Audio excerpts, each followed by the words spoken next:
से राकेश बाबू केमिति जल्दी रिकवर करिकी पुणी सुस्थ होइकी आम गहन को फेरी आसतु सेटा मोर जगतरनाथ जगन्नाथ निकट प्रार्थना प्रार्थना रही। डाक्तर मध्य कहले पूर्व दिन अपेक्षा राकेश बाबू जे पीड़ित सी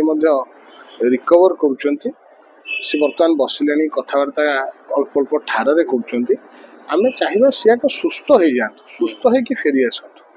आ जो घटना घटी जदि आप हिंसा विषय कहे भायोलेंस विषय कहे भायोलेंस कौन भी स्तर में कौन प्रकार केवे हेले समाज ग्रहणीय नुहे। जितेबाला भारत वर्षर जनक होती महात्मा गांधी आम अहिंसा सब केमती रमें केमती भायोलेंस ठू दूर रहा सब चेष्टा करने दरकार।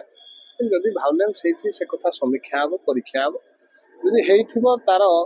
तदनुजाई पदक्षेप ग्रहण डीसीपी महोदय सहित आलोचना गला सविशेष केस विषय कौ प्रसंग कौ संदर्भ ए घटना घटिला ए मर्मन्तुद घटना गोटे अत्यंत दुखद घटना बारंगवासी संपूर्ण भाव विचलित किंतु मु निवेदन करी गुजब और अपप्रचार उपरे न विश्वास करूँ निज निजर व्यक्तिगत राजनीतिक कथा को चरितार्थ करने जो मैंने अपप्रचार कर आज दिन में आज समय आज तारीख केते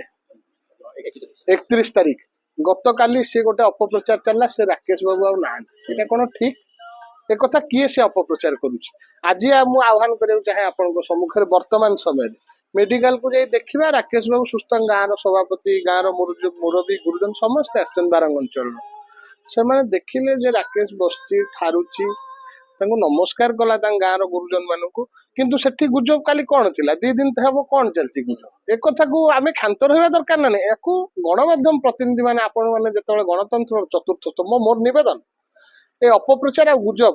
केमिति समाज न खेल